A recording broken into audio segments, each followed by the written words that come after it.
It is Tuesday, June 30th, and you're listening to another edition of the Boiler Breakdown. And we're excited to be joined by former Purdue men's basketball player and a member of the Men of Mackey team that'll be playing in the TBT basketball tournament this weekend, Evan Boudreaux. Evan, thanks for joining us this evening. Yeah, thanks for having me on, guys. And no problem at all. We're happy to do it, and we're excited to hear about your time at Purdue and what you've been up to. And speaking of what you've been up to, I guess every Purdue fan knows that your career ended back in March, and then you've graduated from Purdue since then. What are you up to now, and what are your future plans? Yeah, it's been pretty crazy, just because the virus has just kind of shut everything down, and I've been with my family a lot, trying to spend a lot of time with them and make sure everyone's healthy and safe and everything. Obviously, when this tournament came along, the TBT, I was super excited because the professional basketball environment's still a little up in the air right now. So having something that I can use to train for and be a part of was really exciting. But yeah, it was definitely weird getting everything cut off so quickly. Mm-hmm. It was definitely a hard way to end this season. I was going to say that had to be a tough way to end your career. I mean, not even getting a chance to play in the Big Ten tournament to get the right to go back to the NCAA tournament. Yeah, it was. That's a really tough way to end your college basketball career. Mm-hmm. Personally, I felt like we had a lot more that we could have accomplished, but at the end of the day, it's one of those things that there's really just nothing you can do. And obviously, those decisions were made for the betterment of everybody, and we kind of just had to sit there and say, it's not our call. So. Yeah, you definitely weren't the only one in that boat, so to speak. So, going back to the TBT, when did you get the call from Ryan Kay about seeing if you're potentially interested in participating in this? Yeah, I mean, he reached out right when they were starting to kind of put it all together as just an idea, and I finally got the call a couple weeks ago, and that was super exciting because you got to get fully back into basketball mode and start back to the gym and the whole deal. So I have been staying in shape because I'm still considering going to play in Europe this coming year, but it's definitely a really exciting event. I think it's an event that's really fun. It gives people, especially now, it gives them something to watch and be a part of. Anytime you get to represent Purdue, I think it's a lot of fun. Now, looking at the roster, you don't have any previous experience playing with any of the guys on the roster. You would have if Ryan Klein, who was originally on the roster but had to remove himself. Is there anybody in particular you're looking really forward to playing with? Yeah, I mean, if you look at all the guys, I mean, they're all such accomplished players in their own rights, and I've had the ability to play with a handful of them in open gyms when they've come back to Purdue and things like that. So it's not like everybody's necessarily brand new, but I think I think we all share similar qualities in the sense of like, especially the guys from Purdue, like we value defense and value playing hard and doing those kind of things and doing it the right way. And I think you see that throughout our whole team. I think we got a bunch of guys who believe in that style of play as well. So I think that's going to lend itself well to team play and hopefully success. Have you guys? I'm guessing you guys haven't had a chance to even practice together yet. Oh no, we haven't. Tomorrow, once we all get cleared. Okay. I'm sure part of this is, are you getting constantly tested? And I know you said you're quarantined for 24 hours now. Is that part of it, just getting tested like daily? Yeah, it's been crazy. We had to take a couple tests before we even left. Mm-hmm. We had to mail them in, and then as soon as we got here, we were tested. They gave us masks and gloves and everything. We're not allowed to leave our hotel room at all until they tell us that we're okay and we're not. And then the rest of the week, we're only allowed to interact with like the team. We have to wear gloves and masks everywhere. So yeah, I mean, they're taking it really seriously. Yeah. It's really well organized. So I hope there aren't going to be any slip-ups. But no, I think we are definitely in a good spot. We feel pretty Good. Yeah, I'm glad to hear that they're taking it, of course, so seriously and taking all the precautions. That's great to hear. Going back to your playing days at Purdue, you started your career at Dartmouth, which you were the Ivy League Freshman of the Year. You played 2 years there, and you graduated in 3 years from Dartmouth. Why did you choose Purdue when you were looking at transferring, and were there any other schools you were considering at the time? Yeah, there was a bunch. It was kind of a crazy like situation. I mean, obviously I played 2 years. I personally had 2 good years, but it was tough for me to go through all the losing that we went through. And when I committed there, I had been there a bunch as a kid because my family had a history there, and I really thought that we had a chance to bring it back to prominence and be a really successful program. Um, Unfortunately, that didn't work out while I was there. I thought we were going to be able to bring it back. They hadn't been in the tournament since like 1958, and I thought it'd be really cool to be in a class to bring it back. And like I said, it didn't work out, and I kind of realized that I needed to move on from my career. And I was lucky enough to be able to finish my degree on time, a little early, a year early. Yeah. It's pretty impressive to finish 3 years while playing a college sport. And that's at an Ivy League school. That's pretty impressive. Yeah, Dartmouth it's weird. It's a great spot academically, and they really try to help you. So I'm really lucky about that. But yeah, when I decided I wanted to go to a place that really valued basketball, I felt like I had really attacked the academic side of my college career, but I hadn't experienced high level college basketball, and that was something I knew that talent wise I could do.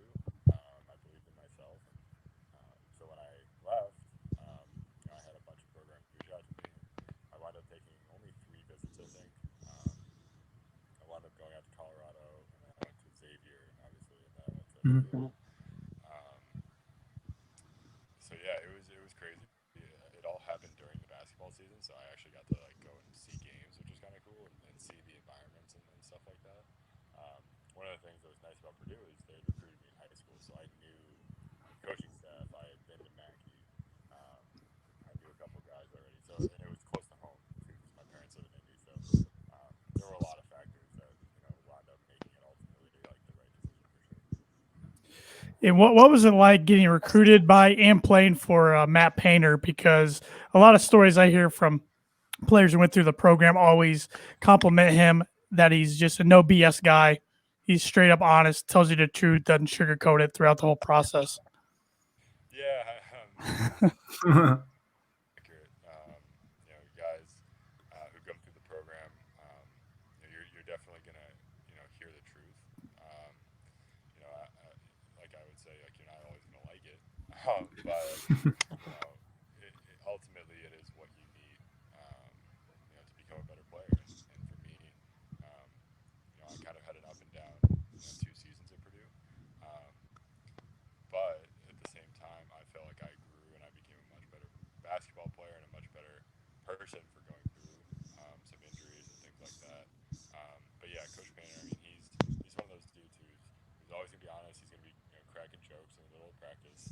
I think he'll be dead serious and he'll make like wildly hilarious jokes and laughing on the sideline. Um, so yeah, I mean, he's one of those guys that you want to play for and you want to be around. And I was definitely lucky I got to play for him for 2 years. Is there anything you can tell us about Coach Painter that might surprise the average fan? Might surprise you guys.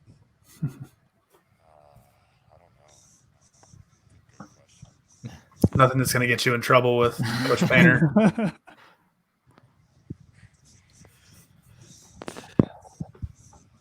don't know. Yeah. What were some of the differences that stuck out to you playing in the Big Ten versus the Ivy League? I think firstly, like the support is incredible. So you have the support not just from the fans. I mean, obviously Mackey's incredible. Like you get 14,000 people in there for scrimmages and for exhibition games. It's unheard of. Um, but even more so, like the one thing I was stunned at was the support from the athletic department and the support from the fellow students and just everyone. I mean, everyone was so welcoming. Everyone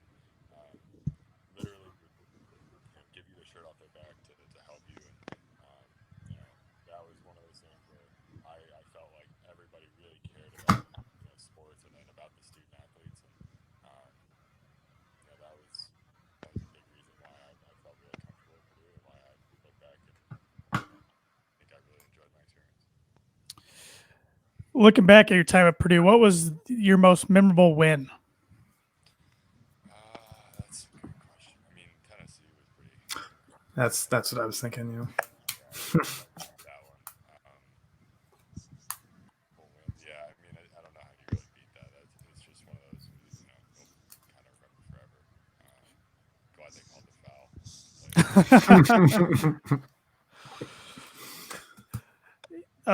And for you personally, it seemed like you always had really good games against Iowa. Was there some specific reason for that, or just kind of the way it unfolded? It's probably a little bit of both. I mean, there's got to be some element of luck to it, but they recruited me in high school, and they wound up just essentially like backing out of my recruitment and saying they weren't interested anymore, and that kind of made me a little bit mad, and I kind of remember that. So when I got the chance to play them twice, Yeah. I was pretty happy about that. Yeah. Obviously, I think I played some of my better games against them.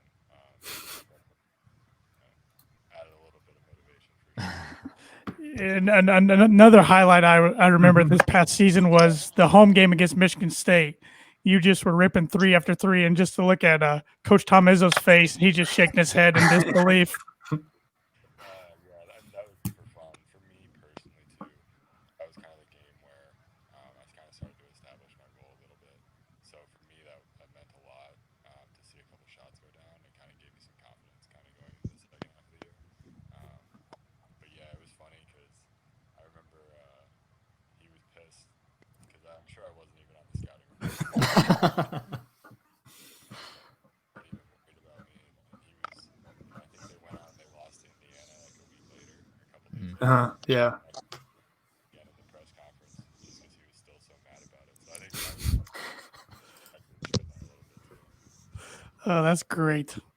And speaking of Indiana, you never lost to Indiana at your time at Purdue. What was it like playing in that rivalry? As someone who didn't grow up a Purdue fan or grow up in Indiana. Well, I mean, you learn real fast that it's. Yeah, it's really cool. I gotta say, I've been in rivalry games before, and I've been in big, arenas, and I've seen college basketball. But those games, those Purdue Indiana games, are just different. I mean, I don't know how else to explain it. It's when you've got 14,000 packed in there like an hour and a half before the game, and or you go down to Assembly Hall, and it's no seats available. I mean, it's just there's so much passion in the state for basketball, and I think it really all comes out on those games. And obviously for our fans, it's a little bit more fun over the past couple of years when we don't have a lot of losses on the record. So it's been real fun. And we're okay with that. Yeah, we're okay with that. Of course. Yeah, it was. I think one of the coolest memories that I'll have is walking out on Assembly Hall, floor. Stands going crazy, and just being on the starting lineup, and then walking out of there with the win. I mean, there's a lot of better feelings. Well, especially this year with the return of Coach Bob Knight and everything, and you had a nice big dunk to seal the deal at the end of the game, so that had to be a pretty good feeling. It felt good, yeah.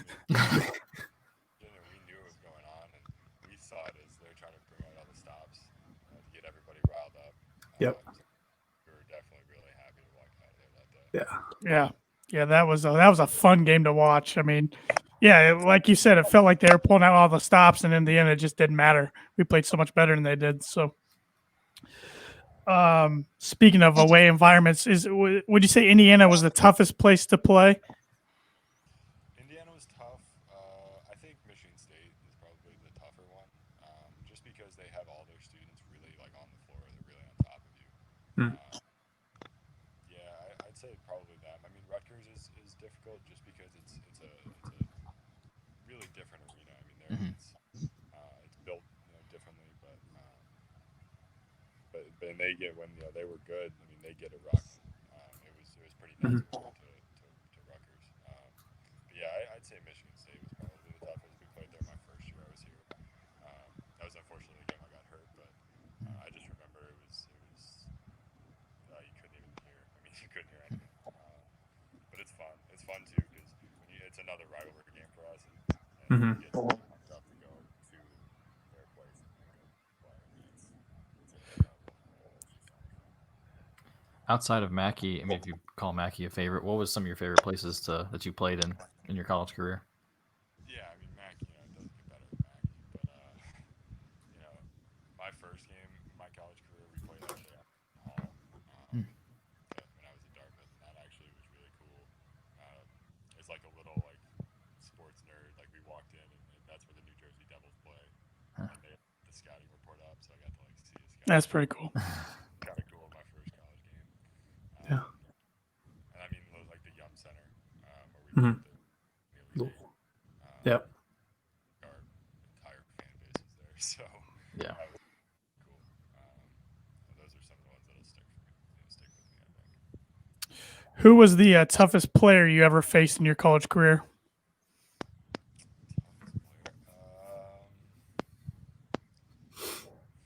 I mean, the one I keep coming back to. I mean, last year, like Luka Garza was just, Mhm.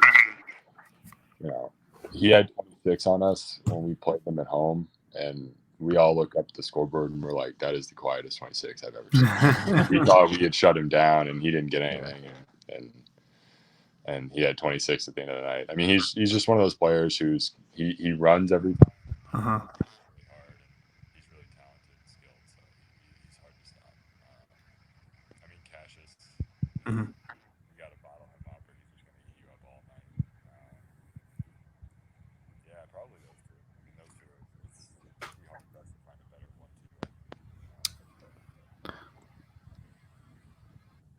How about in practice here at Purdue? Who were some of the guys that you would kind of push you in practice? That's what I was kind of imagining. Like I bet Carson Edwards in practice, just how he would just kind of go in offense and defense. I guess how hard he plays. I bet in practice he just keeps pushing people. How about that in practice? Who did you enjoy going up against? I guess who did you like to bang with?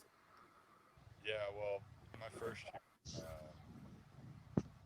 was not super fun for me. I was playing a lot of center. Uh-huh. I don't know if you guys. I mean, I'm 6'7", 6'8", and I'm like 220 pounds. So Trayvion's a big guy. And so's Matt when you're trying to shoot Yeah, hooks and turn around. he's got 7 inches on you. Yeah. Those were fun. I mean, the most I went against Grady a lot. Grady was a lot of fun. I mean, he's just one of those guys who never stops. You got to always kind of be on your toes. Mhm. And then I mean, like Carson, like even with him, like you get matched up with everyone eventually. Yeah. Mm-hmm. He was one of those guys who would always just try to come at you no matter what, and he would talk, let you know about it. It's fun though. It raises the level of competition. And makes things more intense. It makes you guys better. So yeah, those were fun. I don't miss trying to rebound against Traylon. I'll tell you. Looking at next year's team, who are some of the guys you think are ready to potentially have a breakout season for Purdue? It's a great question. I mean, I think you've got a lot of different guys, just because there's so many opportunities I think that are available. I think you saw a little bit this year, but I think Eric is going to have a really big year. I think he's just so talented, and he can do so much on the floor that you don't have to put him at the 1, the 2, the 3. You can kind of put him anywhere. And I think you look at like Mason, like a guy like him and Aaron, like together. They're different, but they bring so much to the fore that I think they're going to be a really good like 1-2 punch. I think Mason, he's so strong and he's so athletic, and he can shoot the ball really well that he can go anywhere 3 to 4 and be really effective, and he can hustle guys around and go around him. Aaron is a little bit, he's not as big, but he's one of the most athletic people I've ever seen. And both of those guys work so hard that it's hard for me seeing them not having a good year. It's hard for me to think that they won't both have great years.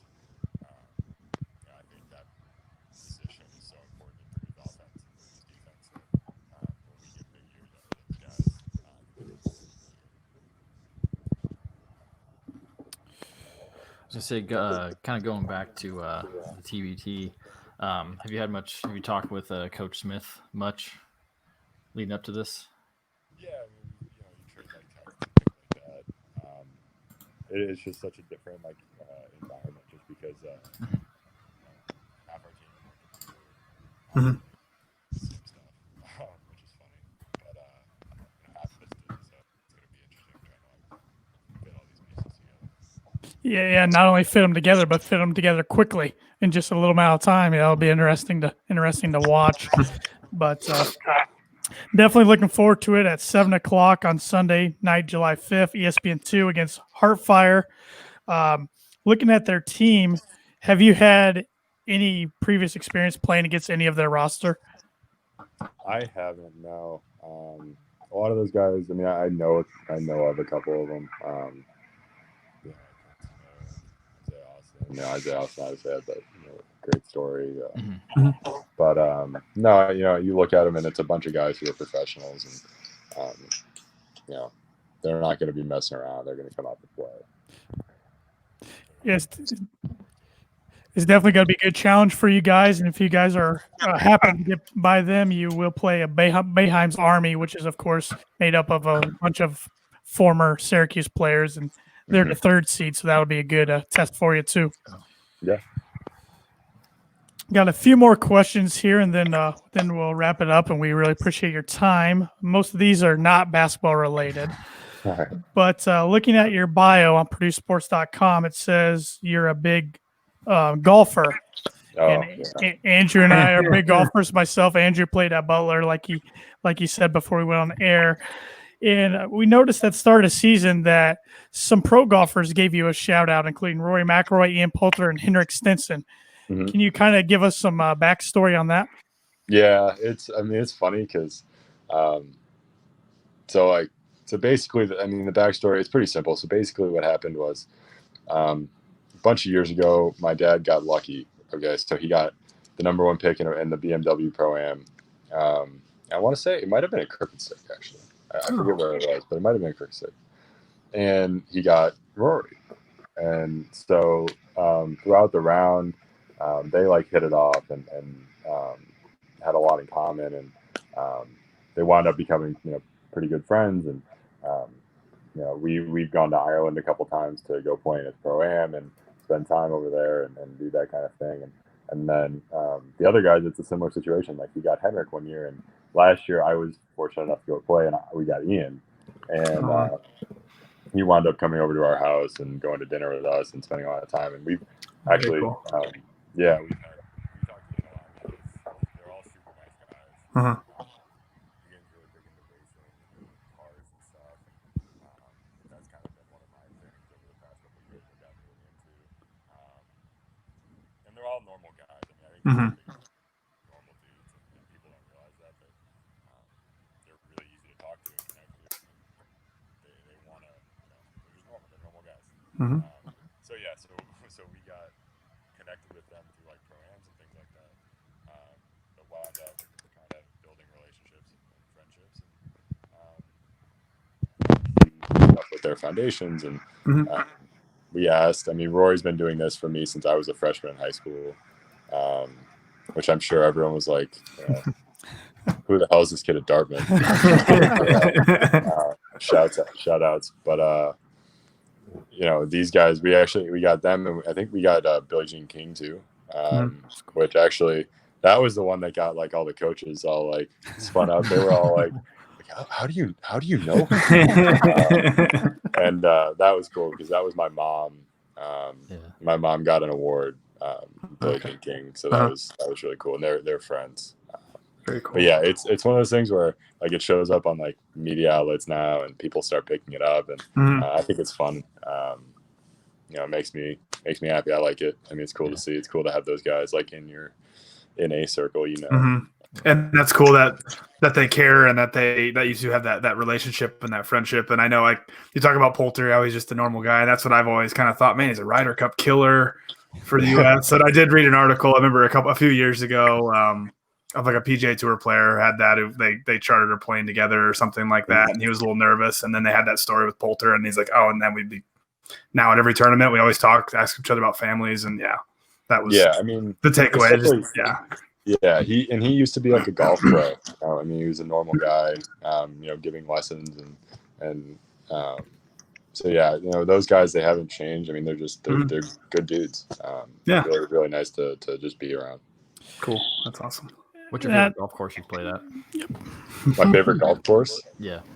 I played Pebble when I was younger. Cool. Pebble was awesome. I played Harding Park actually too, where they're playing the PGA this year. Those were both cool. I played it right before they were playing the President's Cup there. I want to say it was like 2010 or something like that. Those were really cool. I got to play Medina last year as part of the Pro-Am. Yeah. I was 1 under through 3 naturally. Not to brag. I won't talk about the rest of it. But 1 under through 3. Actually, if you want to hear a funny story. Yeah. This was with Ian. We were playing in the Pro-Am, and we had just met him. And so I get up on the first hole, and there's a pretty good amount of people there watching the Pro-Am. And so I get up and I hit, and I wound up birdieing the first hole. And so I get up on the tee in the second, and there's Purdue fans there. And so I'm wearing like a Purdue shirt, and they're like following. And so I hit my tee shot on the second hole, and then they come up and they're like, Evan, like, can we get your autograph? And I was like, sure, like, of course. And Ian's standing next to my dad, like, who the hell's this guy? Like, what's going on? Yeah, like you don't want my autograph? Yeah, right. And he was like, I think he's signing more than I am. Yeah, no, but that was funny. Yeah, funny that's story. pretty cool. Yeah, That's awesome. Who are your favorite sports teams? so I'm a Cubs fan. I've been a Cubs fan since I was little. I lost my first tooth at the 2003 playoff series, so I've been a Cubs fan forever. Yeah, we were at the Bartman game the whole time. Wow. And then, let's see, I don't really have a favorite NBA team. I'm a Blackhawks fan. I mean, I've been to Blackhawks games since I was little. And I'm a Packers fan. Okay. Yeah. Okay. So, Yikes. which is great. Chicago and Green Bay, yeah. Half of the Purdue team was Bears fans, so it was beautiful to be in that locker room and not be one. Favorite movie? Ooh, good question. The Other Guys. Good one. Good one. Good one. Favorite kind of music? I'm a hip hop or like EDM, like dance. Mhm. Favorite restaurant or place to eat at around Purdue? Ooh, around Purdue. That's a good question. Or you can have multiple ones. I mean, that's okay. Your go-to, That's a good question. The Bryant. They opened that, I think it was last year. That's where we started going all the time. That's a good place. I've been there a couple times. Yeah. This question is kind of off the wall, but every time I interview somebody, I ask them this. So, is a hot dog considered a sandwich? No, not in my opinion. No. Yeah, I agree. Yep. It's its own special category. So, have anything else? Webby, Andrew, anything? I think you hit all my questions. No, I'm good. Just looking forward to watching you Sunday night. Play one more time. Sorry that how your college career ended, but we're excited to watch you play again. Yeah, thanks for the time this evening. We really appreciate it, and I think all of us, along with the rest of Boiler Nation, really excited to cheer on the Minamaki Sunday night, 7 o'clock, ESPN2 against Heartfire. So good luck, Boiler up and hammer down.